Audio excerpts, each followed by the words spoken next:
This is the Jason Walker Show. Two-time National Sports Media Association Montana Sportscaster of the Year. Deal or no deal? The Jason Walker Show. Broadcasting from the Major Mortgage Man Cave. Here's Jason Walker. Yo, happy, Friday today. Welcome, Jason Walker Show, Major Mortgage Man Cave. Big show coming up today. We got a lot of news from the Frontier, the Big Sky, the FCS, and we're going to break it all down with Sam Herder from Hero Sports FCS coming up in about 15 minutes. Larry Weir, the play-by-play announcer for Eastern Washington, will join us. How does the Big Sky's decision to move to the spring affect Eastern Washington specifically? Because we know of the money issues at EWU and a lot of changes going on over there. So we'll talk to Larry about that coming up. He's one of the best in the business as well. So big show today. You can listen on Podbean, Network One Sports, watch live on YouTube, and also on Twitter, and also on Facebook. So we're kind of everywhere here on the Jason Walker Show, which is great for you and me and us. It's all great. Just moving along until we get to the end of the song. On this day in history coming up as well, and the walk-off later at the end of the show. So let's start with our COVID update, because that is what we do each and every day. In the Jason Walker Show, we give us our COVID update, where we are at number-wise in the state of Montana, and our outlook, which doesn't look good, the outlook. 155 new cases, 1,565 active, 3,122 recovered, 70 deaths, and 84 total hospitalizations, and once again falling under 2,000 tests for the day. So 533 in Yellowstone County. Those numbers have dropped a little bit. 50 in Lewis and Clark, 255, Bighorn 180, and the Flathead, I think 94 in Missoula County. So that is where we stand in the state of Montana. All right. And because of COVID, because of everything, the Big Sky Conference, which we talked about this yesterday, we knew it was a foregone conclusion. There was a complete jackwagon on the Twitter from over in Missoula giving a bunch of crap to reputable news people and sports people that knew that this decision was coming. The Big Sky Conference officially moving to the spring today, and in an announcement that came out about 10 o'clock or so this morning. We all expected it. We knew it was coming.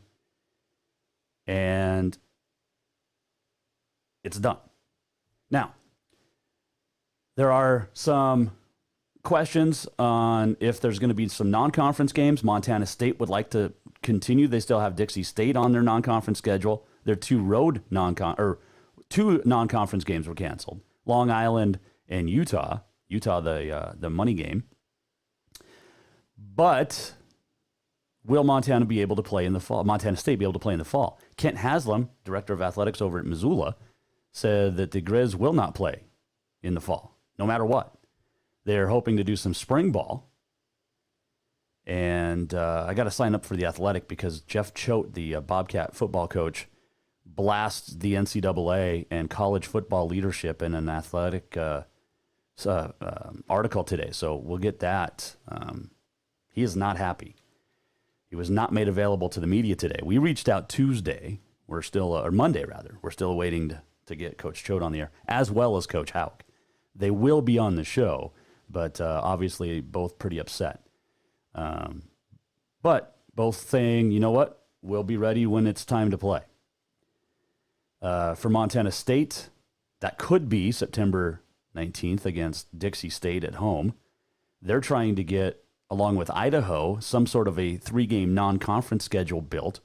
The Missouri Valley came out as well today. And so is it 9 of the 13 FCS classifications and conferences said, we're not going to play in the fall. So now the hope is for football players and coaches on the FCS level that they're going to be an FCS playoff at all, because they got 50%, or they're well under the 50% threshold now. And it'll be interesting to keep an eye on it. But they're trying to make a push now to get the FCS playoffs put to the spring.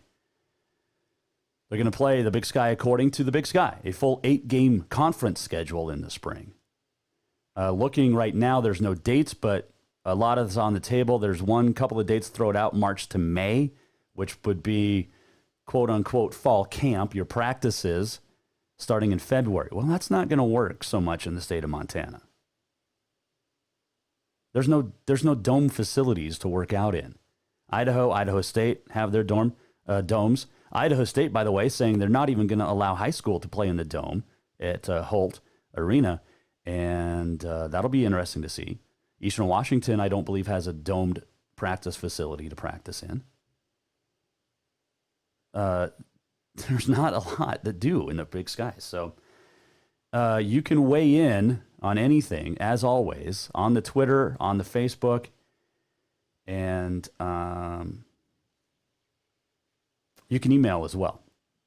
So just reading some quotes coming out from Jeff Choate, who talked to The Athletic, Bruce Feldman today. Choate sharing his frustration about the starts and stops of workouts this summer during Big Sky Media Day. He also shared it today. But Choate's not happy, and not a lot of people are. But it's the time where we live, folks. This isn't an easy decision for anybody. And, decisions are being made. Here's the big quote that stands out to me. We're going to hear from Big Sky Commissioner Tom Wissersill here in a couple of seconds, but here's a big quote that stands out to me. It's about the health and the safety of the student athletes. Well, if that's the case, then why are you planning a non-conference schedule? You know what I'm saying? Why is it okay to have 3 games, potentially, non-conference games in the fall, but the conference games in the spring? You're either all in or you're all out. If it's me and you move to the spring, you're done in the fall. And just a heads up, this virus is not going to go away by springtime, folks. Be prepared to have no sports again. And I've been saying this. Why don't we just take a year off, reset, come back next May or June, and figure out where we're at? We don't know the numbers of COVID when students come back to campus. Tom Wissersill did a press conference today, the commissioner of the Big Sky Conference. He was asked about the spring and the decision to move Big Sky football to the spring. He was also asked about the testing. And that's what a lot of people that are fans that are freaking out and saying we need to play football, they're not getting the cost that goes into the tests. Okay? You look at Montana, for instance, the state of Montana, where I waited 16 days to get results of a COVID test. 16 days. You can't do tests on college football players and wait 16 days to get results if there's a game that week. And it's a matter of getting the tests. Here's Big Sky Conference Commissioner Tom Wissersill talking about the spring season and testing.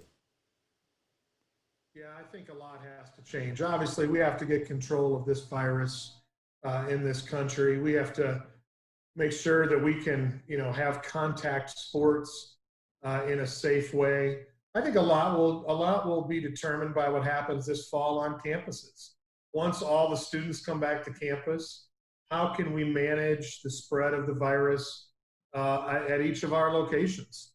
And I think we'll learn a lot about each of our local health communities and how they handle it, whether it be testing or any type of vaccine that's available. So it's hard to say here's the 3 or 4 things that have to happen, but there definitely has to be some changes. I mean, if we're in the same place come March that we're in right now, there won't be any college sports going on. Yeah, certainly was a big part of it, kind of a tipping point in some ways, because of, the requirement to do PCR testing for every student athlete that would be practicing or competing every week. That presents a huge challenge to our schools. First of all, from just getting the actual tests in place, getting them back in time, making sure that they're correctly getting the results. I mean, just all of that in all of our institutions in their communities would have been really difficult. And so then you add in the cost of that, and you start thinking about that, times the number of football players you have, volleyball, and all of a sudden it becomes really difficult for us to do that. And we're hearing that around the country, certainly at our level, but also at the FBS level. The challenges of getting tests back in a timely manner has been a real challenge. And so it was certainly a factor that played into it. Maybe a tipping point. It was we were heading, I think, kind of in this direction based upon lots of things. But then when you start looking at the requirements for testing, that would have been virtually impossible for us to pull off. Tom Wistrcill, the commissioner of the Big Sky Conference, did a Zoom press conference today. There was a lot of media requests, as one would expect, from media members who cover the Big Sky and others from across the country. So there you go. And he talked about it, moving to the spring. And like I've been saying, there's no guarantee that we're going to have football in the spring at all. And then when you come to the testing, like I just said, you wait 16 days like I did for a test. So there's people in Montana that I'm being told that have waited up to 5 weeks to get results from a test. That's unacceptable. I tested negative twice, which is great. I got one test back in a day. The other one took 16 days. And you're talking about, let's say, 100 football players. 25 volleyball players.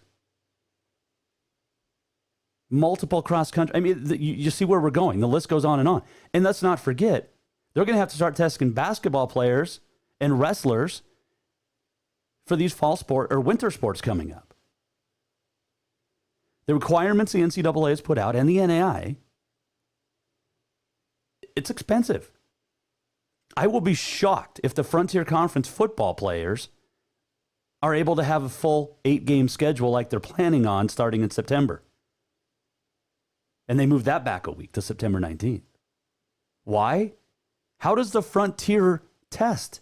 Just like the Big Sky. You heard the commissioner of the Big Sky, Tom Wistrcill, just talk about it. How does the Big Sky afford a test? A lot of these schools can. And then you drop down to the Frontier schools who make a hell of a lot less money than the FCS teams. Not happening. How are they going to test for high school football? See where I'm going with this? It's not going to be that easy, folks, to where we can just willy-nilly send kids out because, oh, hey, we want to have a football season. We all do. We all want fall sports. Not going to happen. We want winter sports. Well, that's not going to happen either. And I don't know if we're going to play football in the spring. We'll break it down. The Big Sky, the Missouri Valley, the CAA, the entire FCS. Is there going to be FCS playoffs? We'll have all of those questions somewhat answered. When we return, Sam Herder from Hero Sports FCS will join us. There's nobody better than in coverage of the FCS than Sam and his buddy Brian.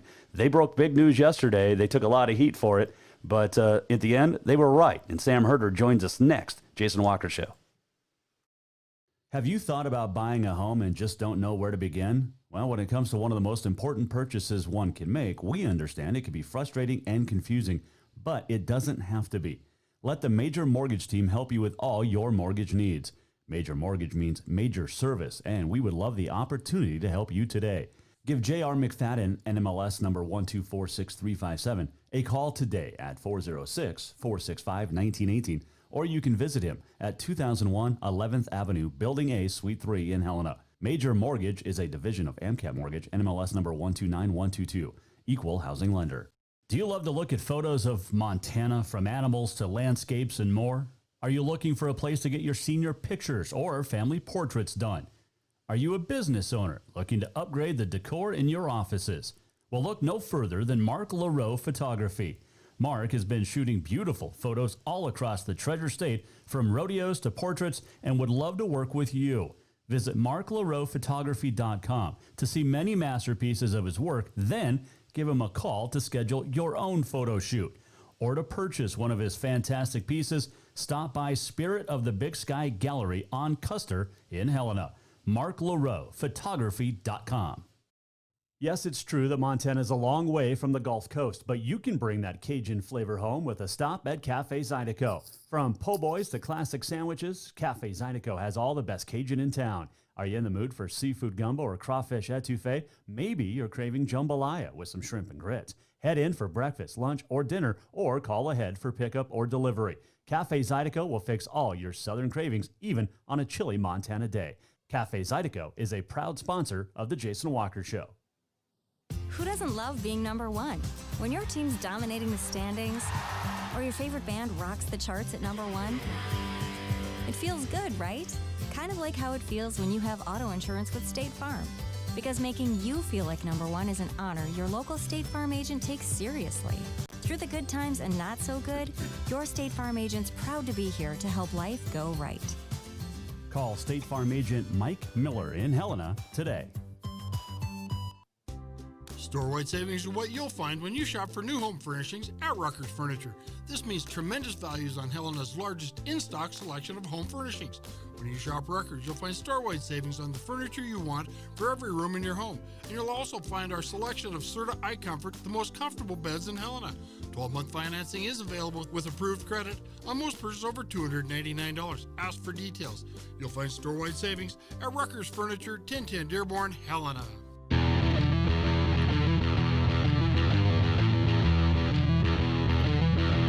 More of the Jason Walker Show. Welcome back to the Jason Walker Show. More coming up. Welcome back. Who knows where we're at? We're in the Major Mortgage Man Cave. I do know that.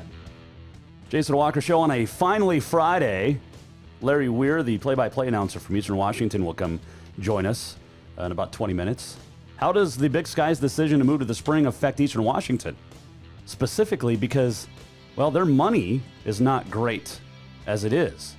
So we'll talk to Larry coming up. Also on this day in history in the walk-off. And Frontier news on the way as well. But I take this time to welcome in our first guest on the Mike Miller State Farm Hotline. He is he's the best in the business when it comes to covering the FCS. His name is Sam Herder, and he joins us now here on the Jason Walker Show. Sam, how you doing, my bud? Doing all right. Busy few couple days here, but hanging in there. I appreciate you joining us. I know you've been all over the media circuit. It feels like you're on you're promoting a book or something. You've been all over this week. I like the media passes behind you though too. That's awesome. Yeah. It's been doing a handful of radio hits and doing a lot of just swapping some messages. Trying to get the lay of the land. And also I've had a number of FCS players DMing me as well.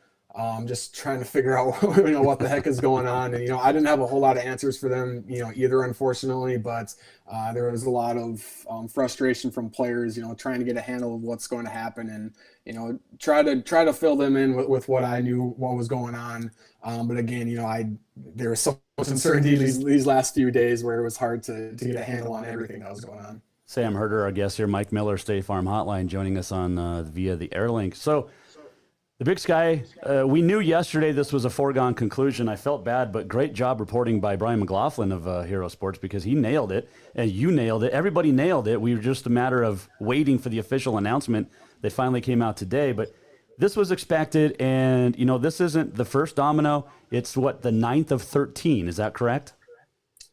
I believe the Big Sky was conference number 8 to announce that they're postponing. We expect the Valley to announce the same thing, and that would be conference number 9. And then the rest that haven't announced anything yet would be the SoCon, Southland, OVC, and the Big South. So all the teams down south haven't come up with any decisions just yet about the fall season. But they think they're going to play. I know that James Madison finally postponed that of the CAA. They wanted to do a non-conference schedule, but they came out yesterday and today and said, yeah, we're going to wait and see, because if you're not playing for the playoffs, what is there to play for? And that's been the interesting part, because, you say that, and it is true for a lot of teams. Especially James Madison, when the CAA announced they won't be playing in the fall, at that point, it was still at that point, it was pretty doubtful that we would have the FCS playoffs in the fall, but you never know exactly back then. So, James Madison, I think, did the right thing that said, hey, if the playoffs do happen this fall, we need to be a part of that because we're a top program in the FCS. So as long as the playoffs are, possible, we're going to, remain in contention. And now obviously with the fact that there's less than 50% of playoff eligible teams playing now in the fall, that means no playoffs. That means James Madison has postponed their fall season and will play in the spring. But it is interesting that, take the Southland Conference, for instance. They are extremely motivated to play games this fall. And the Central Arkansas athletic director came out and went on the record in an article that said, even if there isn't playoffs in the fall, if there's no playoffs in the fall, the Southland Conference still wants to play their full season in the fall. And then he went further and said, even if the Southland Conference decides to play in the spring, we still want to play a full season in the fall. So when you say there's nothing to play for if there's no playoffs, that's not the case for a lot of teams out there. It is the case for the top CAA teams and the top, the Valley teams, obviously, and the top Big Sky teams. But Central Arkansas was a playoff seed last year. I think they were the number 8 seed. They ended up losing right away in the second round, but I think they were in our top 10. And for them to say, even if there isn't a playoffs in the fall, we're still going to go ahead and play. I thought that was interesting. Now, we'll see if they actually do play in the fall, just because I think more the kind of the writing is on the wall, in my opinion, that even if some teams do play in the fall, they're probably not going to finish. So I think more than anything, there might be, a team like Central Arkansas might play a couple of non-conference games, get a payday game in there, but then ultimately play the Southland Conference schedule in the spring. I think that's where we're heading with things. Sam Herder, our guest here, Mike Miller, State Farm Hotline.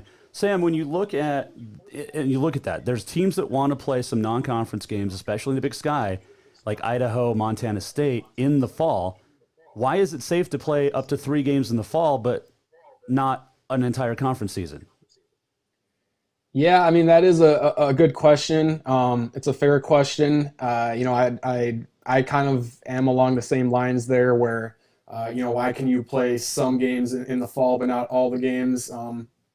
I think I haven't been told this directly, but my guess, the reasoning is that, maybe a lot of these FCS teams think they can start the season, but maybe not finish it. Maybe just with flu season, coming up in late October. Another thing too might be the fact that one of the other recommendations by the NCAA Board of Governors, outside of the 50% rule, was you have to test your players every single week, or 72 hours before every single game. And some FCS teams might look at that and say, well, we can't afford to do this every single week, but maybe we can do it for 3 weeks. We can test every single player before a game 3 times in September. Play 3 non-conference games in September. Maybe collect a payday from a Power 5 team or a Group of 5 team, and then maybe if you're Montana State, for example, trying to get 1 home game in 2 with 30% crowd capacity, that's some revenue coming in just to keep your athletic department chugging along. I think that's kind of the mindset there, but again, that hasn't been told to me directly.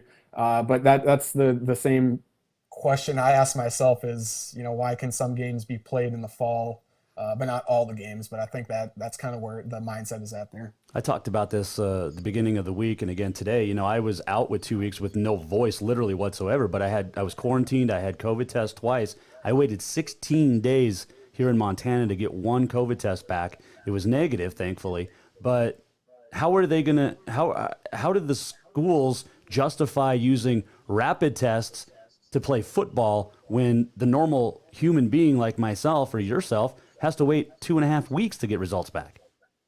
Right, and that's the testing is the big part too. Not only the cost of it, but also just the turnarounds of it. I know, I believe North Dakota has that problem as well. As far as it's not that there's a lack of tests; it's just that it takes a while to get the turnaround to get the results. So it's the combination of cost and the timeliness of getting those tests. So that's another interesting kind of dilemma when it comes with sports. About the fact that the NBA can they can test their players every day or whatever it is, and basically find the results out right away. But your everyday Joe Schmoes like you and I. I haven't gotten a COVID test, so I haven't experienced that, but I know there is delays.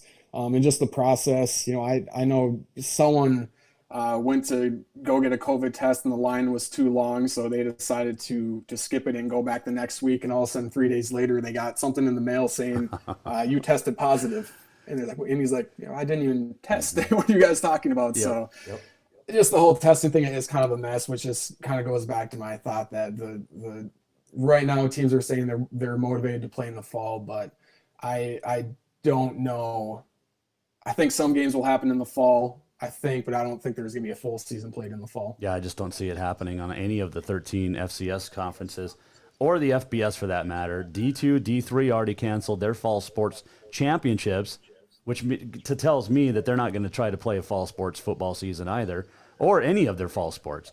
It's an uncertain time, as Sam Herder, our guest here from Hero Sports FCS. Sam, when you look at this last couple of days, the decisions that came down from, the Pioneer, the Big Sky, the CAA, we're supposed to hear from the Valley maybe later today.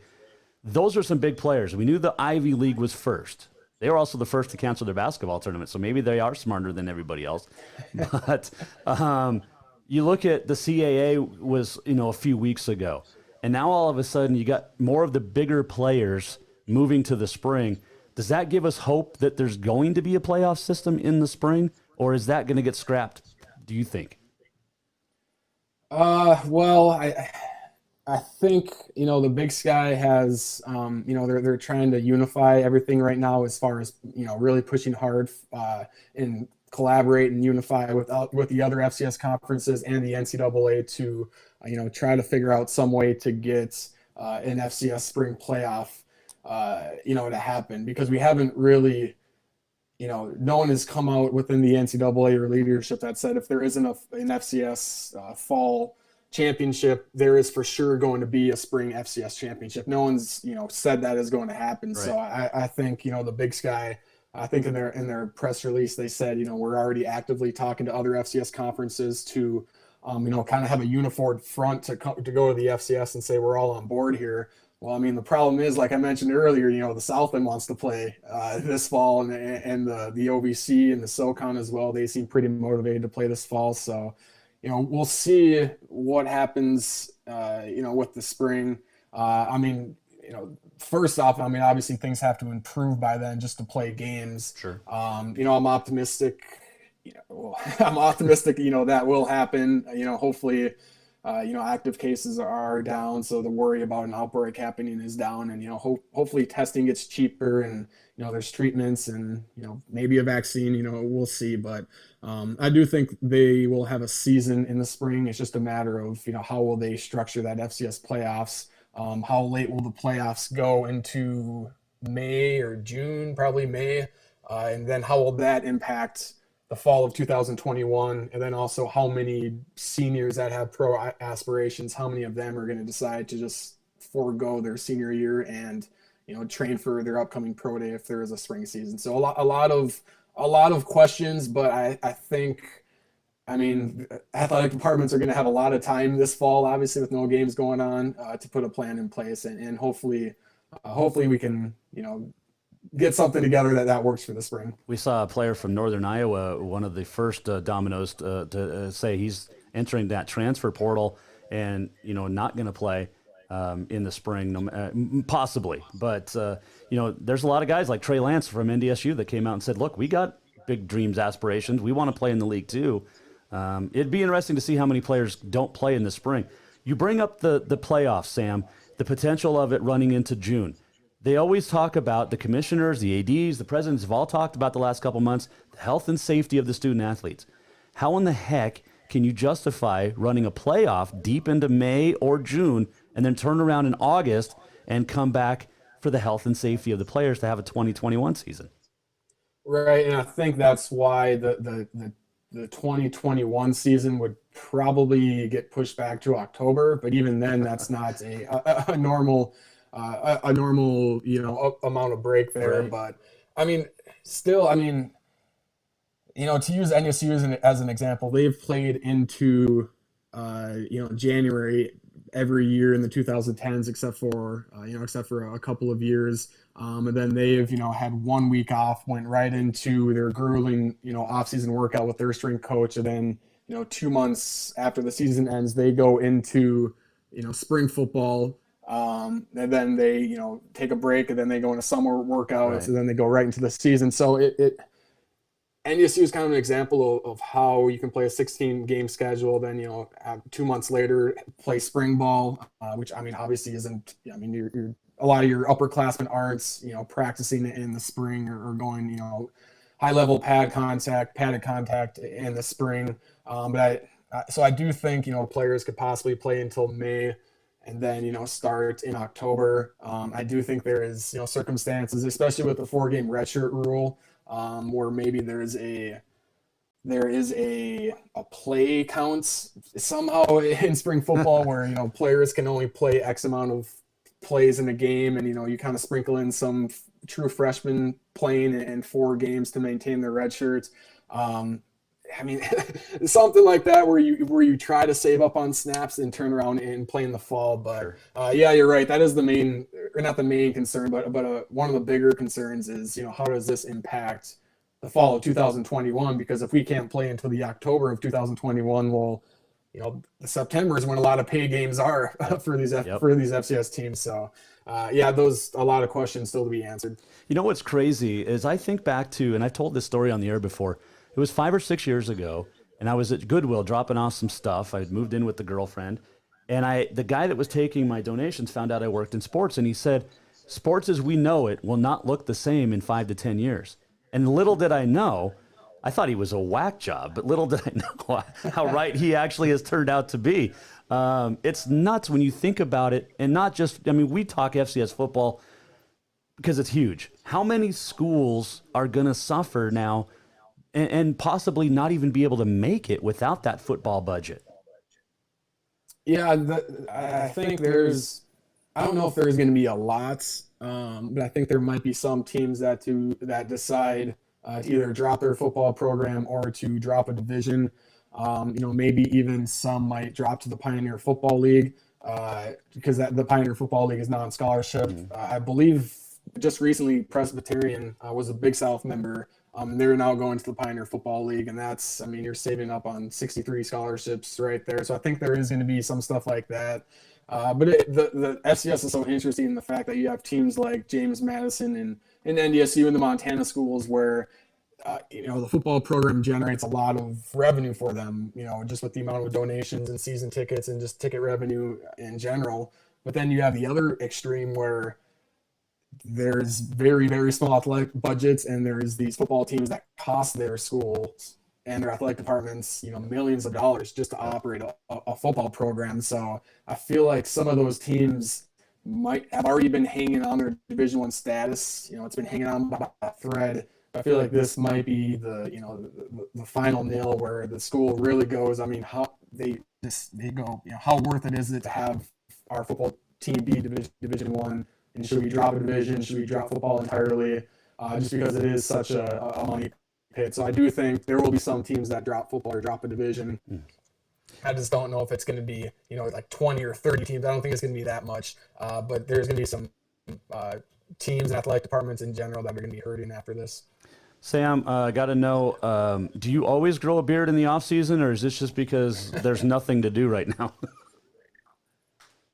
No, you should have saw me in April. The beard is coming out a little more thick. I had some quarantine hair where my hair was flowed back, so I'm cleaned up a little bit better than what I was in April. But I have nowhere to be. I have no one to see.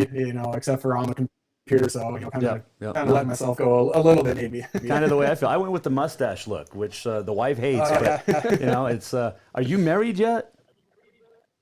Nope. I just have a living girlfriend right now. So no rings just yet. Okay, just making sure because we talked about it the last time you were on, so I want to make sure. Hey, appreciate the appreciate the knowledge. You're the best to go to, and I know you've been all over the state, but appreciate it as always. Do you deep down, Sam? Final question: will we have football in the spring? Oh, I'm sorry, what was that? What do you think we'll be playing football in the spring? I think so. Yeah, I think they'll. Hopefully, we're at a place in this country where we can, and things kind of look a little bit better. And I do think, these Valley, these Big Sky teams, they need to, and all the other FCS teams, they need to get some football games in this spring. So I do think we'll be playing in the spring. Well, I hope so, man, because I'd love to read your coverage, not just here's not just the bad news. I want some good news from you guys once in a while, all right?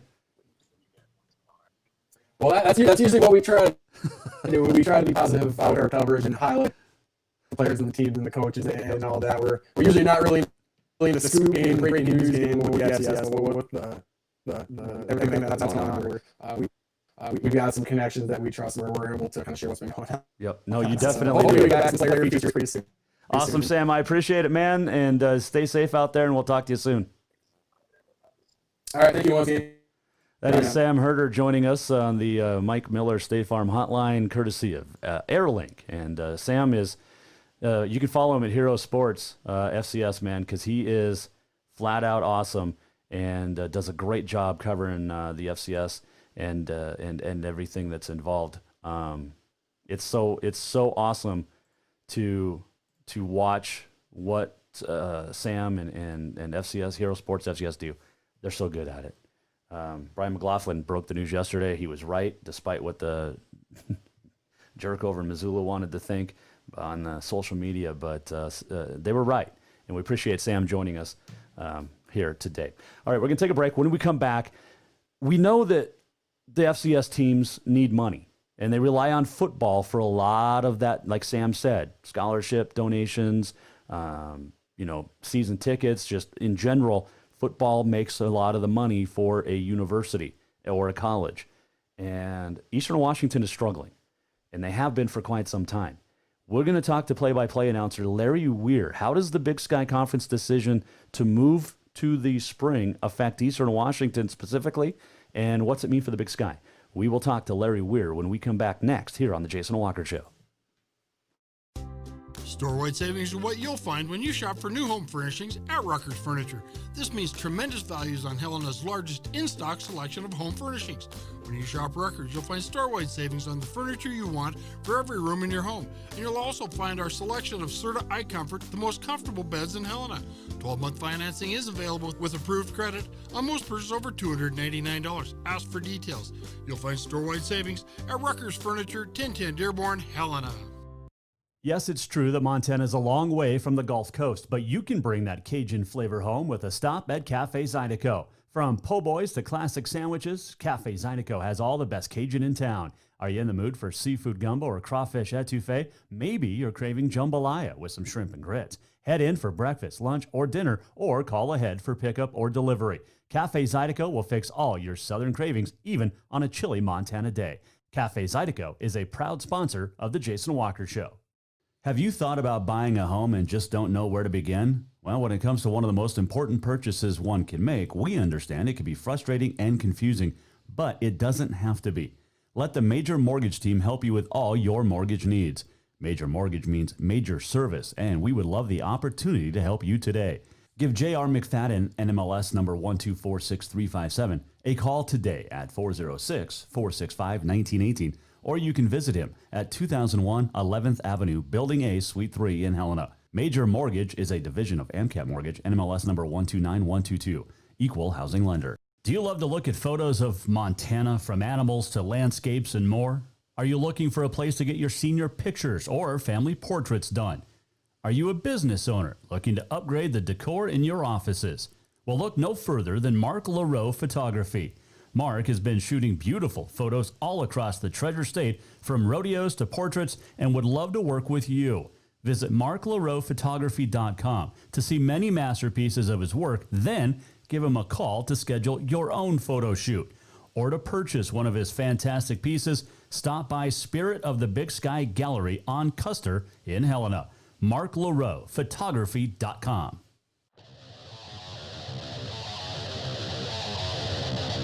Welcome back to the Jason Walker Show. Welcome back on a Finally Friday inside the Major Mortgage Man Cave. This segment brought to you by marklaroephotography.com. Check them out And if you purchase any of Mark's fantastic works, including the one behind me that was taken on July 3rd at the NRA Rodeo, you get 20% off by mentioning the show. If you book a family or senior portrait package, you'll get a free 8x10 canvas or matte print as well. So go to marklaroephotography.com.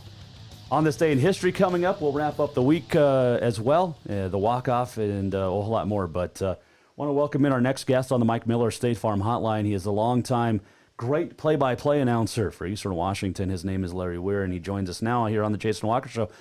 Larry, how's your summer been? Well, it's pretty boring, actually, Jason. To tell you the truth, it's it's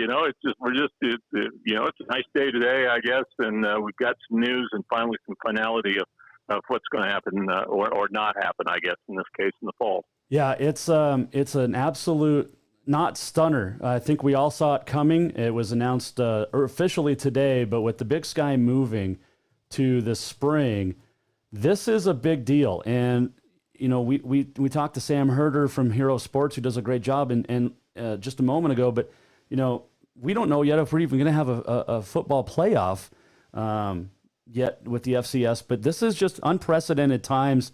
And I know none of us have ever seen anything like this, but how much did you know that this was going to be coming leading up to yesterday? I was a little bit surprised, actually, Jason. I thought the Big Sky that enough schools would be able to play that they would go ahead and say we're going to give it a shot.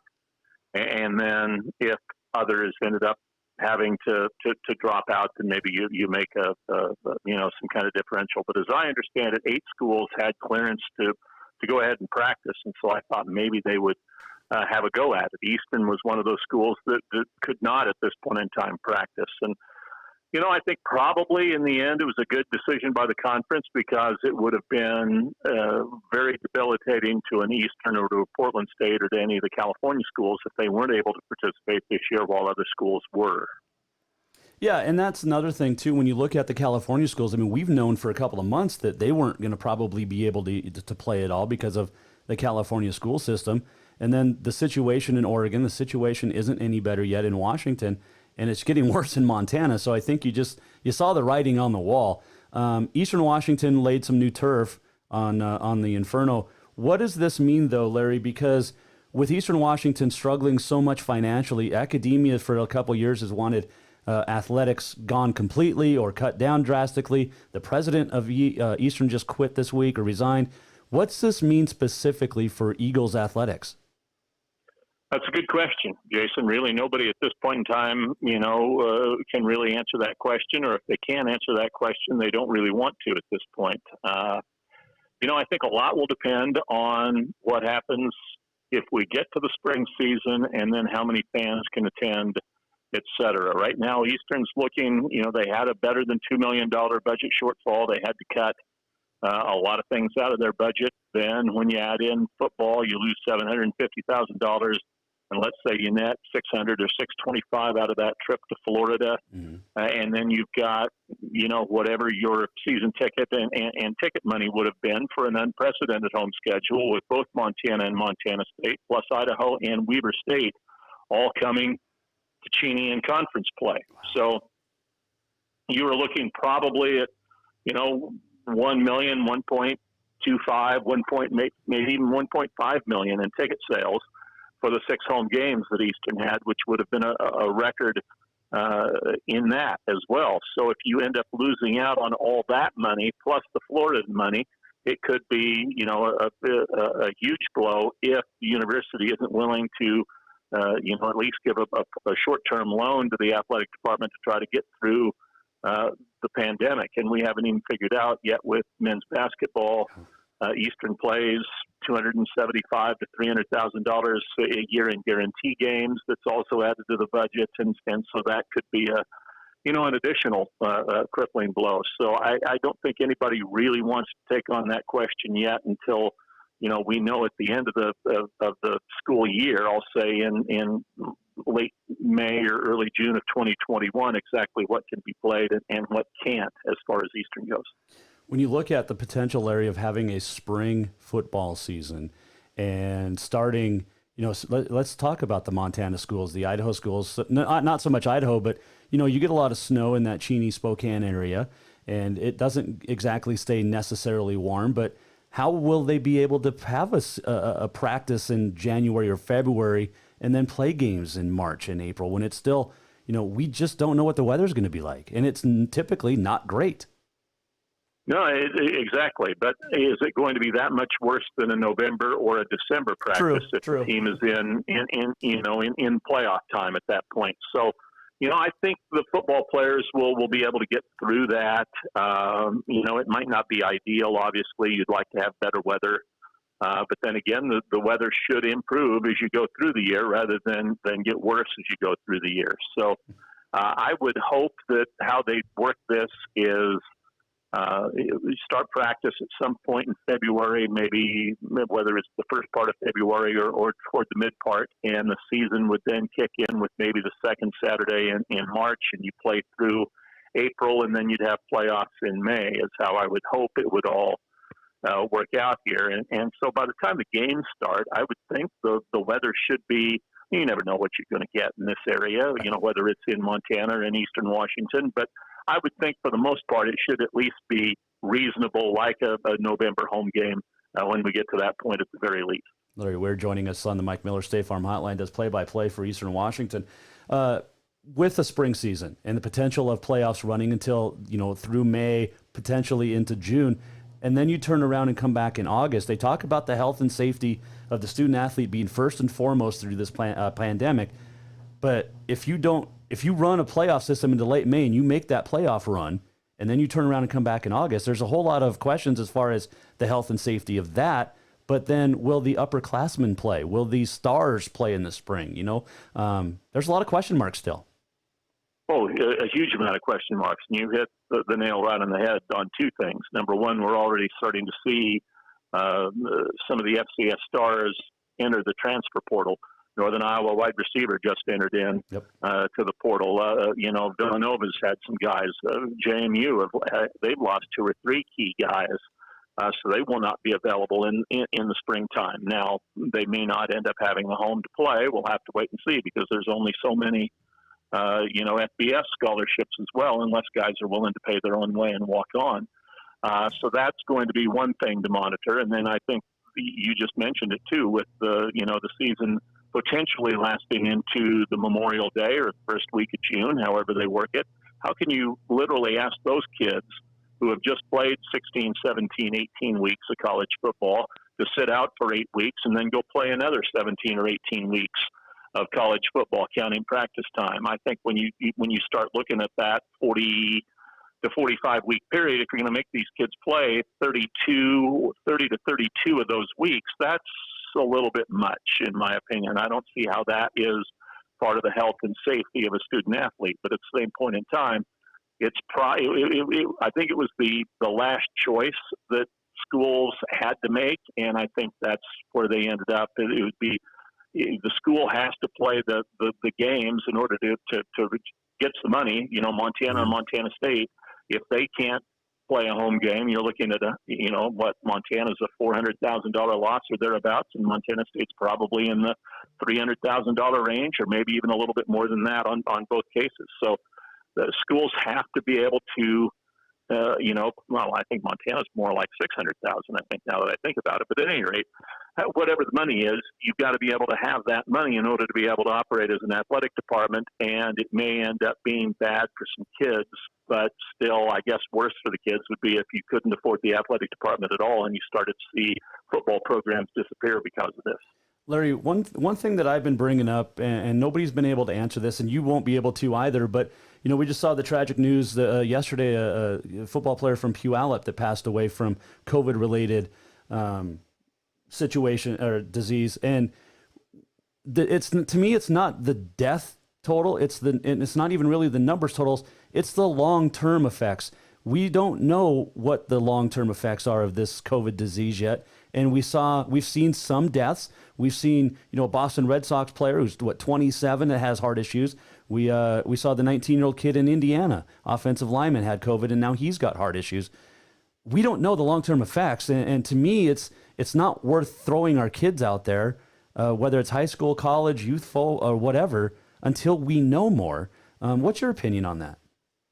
I would agree with you. I mean, we just, at this point in time, you just don't know what if you get a bad enough case of this, you're talking about potential heart issues, you're talking about potential lung issues, you're talking about, any number of things, and we just don't understand enough about this virus. And we, meaning the epidemiologists and the people that study this, they just don't know yet exactly what's going on. And frankly, I think that's still going to be a problem when we get to the spring. I think what everybody's hoping for is there's some kind of a vaccine that's available, but if there aren't enough doses to go around to everybody, is a college student going to be ahead in line over a healthcare worker or ahead of an elderly person who is at a higher risk, or a teacher or something along those lines? Are those kids going to be in line ahead of some of these other people in trying to get this vaccine? So, I think what we've done here is just put off a decision for a while, and you're hoping that in 4 or 5 or 6 months, something better is going to be down the line. But, we're not 100% sure of that either. And what the NCAA mandated this week, along with their testing, but they also said that, hey, we don't think you should be playing any sports here. We're not going to tell you can't play any sports, but if you do play, then you are going to be responsible for, the medical, any out-of-pocket medical costs that your players have. That was part of the deal that they put in this week, and that's, I think, why, in part, the Big Sky decided not to go forth with a football season. I'll be very surprised if they go forth with a volleyball or a soccer or a cross-country season this fall, and we'll see about basketball this winter. Yeah. If they're going to be on the line for any future, at least in the near term, health costs of the student athletes who may get sick because of this. You also bring up the testing too, and I've said this earlier in the week. I missed 2 weeks. I didn't have a voice. I got COVID tested on the 20th of July. I waited 16 days to get a result. Why are football players or student athletes guaranteed to get their results back in less than 72 hours, but the normal Joe Schmo like myself has to wait 16 days? And I think that's a big question and a big concern of a lot of people. Oh, absolutely. As I understand it, some of the testing facilities will enter into contracts, and so maybe somebody's entered into a contract with the NCAA, and so they become a high priority deal, so that you jump to the front of the pack there because they're guaranteeing you X number of tests and paying you probably millions of dollars to be able to do this over the course of the season. So obviously you jump to the front of the line ahead of the schmo in Montana who's had to have a test, or the guy in Eastern Washington said that to have the test, but it's just an individual person. So that's a big part of it too. I mean, I don't think that you can guarantee the return of the testing within 72 hours of competition. I'm just not sure if you test guys on Wednesday, you can get that back by Friday if you have to go on a chartered airplane to go someplace. Now, there's so many unquestioned questions or unanswered questions that we just don't know. And to me, I've been saying this, Larry, and I'm going to stand by this. And it's not a COVID fear mongering type thing, but let's just reset and pause for a year and then come back in 2021. And I know there's a lot of logistics behind that, but we've never dealt with anything like this. And the student athletes have never dealt with anything like this. And to me, it's safer to just pause and figure things out and then possibly prepare for hopefully a fall of 2021. I think that's a reasonable thought, that it would be probably the safest way to go. I just don't know that there'd be that many athletic departments that would survive to get to that point. So you might see the ruination of that point of college athletics. That's kind of the thing that we've got to balance here. You've got to balance the health of the student athletes. You've got to balance the financial, part of the universities. You've got the television networks that are putting pressure on that they need programming, and they're paying money, and they don't want to pay the money if they don't get the programming. True. So there's so much right now to try to balance, and I don't think there's any one ideal answer to the whole thing. And I think you have to, kind of feel your way in the dark and hope you don't stub your toe, or and if you do stub your toe, then you don't break your toe, I guess. Will there be? I mean, do you feel confident that there'll be a basketball season? I don't. to be honest. And I think that if there is a basketball season, it's going to be entirely without fans. And if there is a basketball season again, it'll be because there has to be an NCAA tournament. But the NCAA is going to have to ease up on these regulations a little bit with the testing and with the liability in order for a lot of the smaller conferences and a lot of the smaller schools to be able to afford this. And I don't know that you've seen it, Jason. I haven't seen the whole article yet, but Jeff Choate was quoted by Bruce Feldman in The Athletic today. There was a big article, and I'm dying to go and read that. Yep, me too. Where Choate really took the NCAA to task, and I think he's probably, if the headlines of it is how the story reads, then I think he's struck quite a blow for the NCAA, or for the smaller schools with the NCAA. I would hope that maybe it opens an eyeball or two in Indianapolis. Yeah, there's a lot of things that need answered, and we're not going to find anything out today. But you and I are going to keep trying to solve them all, because that's what our job is. Of course, you actually get to I feel for the play-by-play announcers that are gearing up for the season, and now you don't have one, and I feel for you guys. Yeah, I know one colleague has already lost his job today because of all this. Man. So, it's a tough time for a lot of people. So, we'll manage to soldier on here, but my heart goes out to everybody that's been affected, by this, and hopefully everybody else that's going, whether it's a sports talk show like yourself or other people, that they are able to do so with as little dislocation as possible. Well, Larry, I appreciate the time, and I was looking forward to seeing you out in Spokane, but everything got changed a little bit, and maybe next year we'll be able to get together. But look forward to getting you back on the show. Stay safe, and we'll talk soon. Thanks, Jason. I appreciate it. Anytime you need me. That is Larry Weir, the Eastern Washington play-by-play announcer, joining us on the Mike Miller State Farm Hotline. Yeah, a lot of unknowns, and you feel for guys like play-by-play announcers that now, like Larry said, losing their jobs because there's no sports to talk about. And it's a worry that I have daily is where does this show go if there's no fall sports? Well, we know there's not going to be college sports. What about high school? I don't know if high school is going to be able to happen either in the state of Montana. And I hate to say it, but it doesn't look great. But that's where we're at, folks. And we just don't know. There's so many unknowns. And appreciate Larry and Sam Herder for joining us today here on the Mike Miller State Farm Hotline. And like I said, it's tough. It is tough. Today is August the 7th, 2020. It is International Beer Day. It is National Water Balloon Day as well. On this date in 1936, 22 nations lined up. The first basketball competition in the Olympics in Berlin. Estonia beat France in the very first game. 1948, American Alice Coachman became the first black woman from any country to win an Olympic gold medal. She took the high jump in London. 1954, Roger Bannister beat John Landy in the mile at the Empire Games in Vancouver. Why is that important? Well, it's the first time that two men would run a mile in less than 4 minutes in the same race. 1956, Red Sox slugger Ted Williams fined $5,000 for spitting at heckling Boston fans. Now, also in 1956, Satchel Paige, 51 years young, playing for the Miami Marlins, won a game before the largest crowd in minor league history, 57,000. 1984, the U.S. collected its first Olympic gold medal in women's basketball at the Olympics, a win over South Korea. 1999, Wade Boggs became the first player to hit a home run for his 3,000th hit. I think, did Jeter do the same thing? A couple of guys not known for hitting home runs. 2004, Greg Maddux won his 300th career game. And 2007, on this date, Barry Bonds hit his 756th home run, steroid jacked up, cheating home run to beat Hank Aaron. Happy birthday, Don Larson, born on this date, 1929, the only perfect game in World Series history. He passed away last year. And Sid the Kid, Sidney Crosby, was born on this date in 1987. Do you remember where you were 23 years ago today? It was 1997. Were you at Central Park for Garth Brooks' free concert? Over 1 million people live at Central Park for Garth Brooks. How cool was that? It was a great show. And he had a lot of fun. Let's do this. We're almost at the end of the show.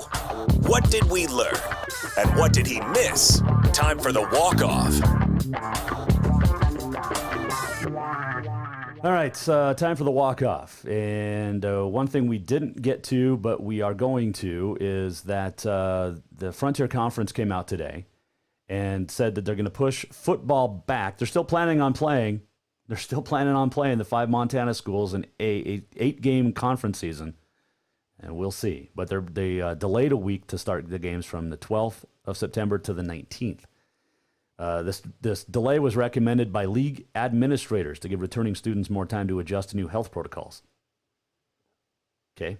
Which means we're going to keep pushing this back because we don't know how many of our students, period, are going to get COVID when they come back to campus in 2 weeks.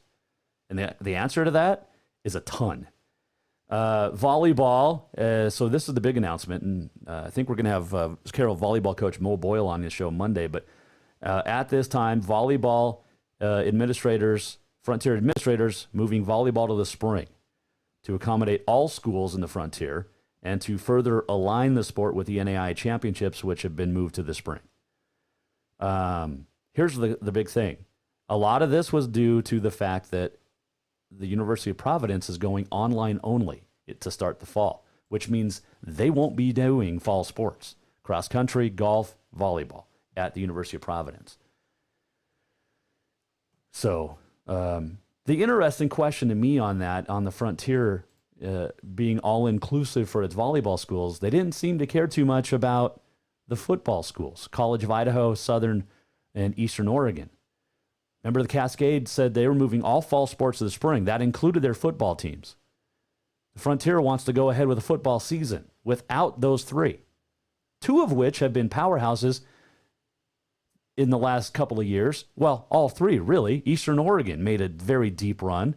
Southern Oregon, of course, has won a national championship and reached the finals and the semifinals recently. And then, of course, College of Idaho last year ran the table in the Frontier and made a deep run in the playoffs. So why are those schools not as important as the University of Providence's volleyball team, which won the Frontier last year and made a good run at the national tournament? You can't be all-inclusive in one and not the other. Cascade included its soccer programs from the Frontier. Why are they not including Frontier in not including Cascade football? It's a big question. There's a lot of questions on that, and it's interesting to follow. So, there you go. Walk-off brought to you by Cafe Zydeco, 625 Euclid. I think I'm going to try to talk the wife into getting some breakfast beignets tomorrow. Maybe some catfish tonight. Who knows? Or I'll probably just cook. Great guests all week. Sam Herder, Larry Weird today, Dave Thorvalson, Cy Miller, who pitched the no-hitter, State Legion going on. Bozeman and Helena play tonight in the undefeated semifinal. NAI President Jim Carr, John Burnett, Kent Paulson joining us. Next week, Kyle Mihelish, Scott Evans, Amanda Robertson, golf pro, just to name a few. I'll leave you with this for the weekend. The end of today, remember this. You can move all the sports to the spring all you want. This virus is not going to go away, though, by the spring. And we're not going to be playing football in the spring either. I don't think we're going to have basketball, and I don't think we're going to have football at any point. Hopefully I'm wrong. Have a great weekend. We'll see you back here Monday at 4. If you miss anything, go to JasonWalkerShow.com. The Jason Walker Show is produced by the Jason Walker Media Company. Any reuse, rebroadcast, or retransmission without the express written consent of the Jason Walker Show is strictly prohibited. Just listen, watch, and enjoy.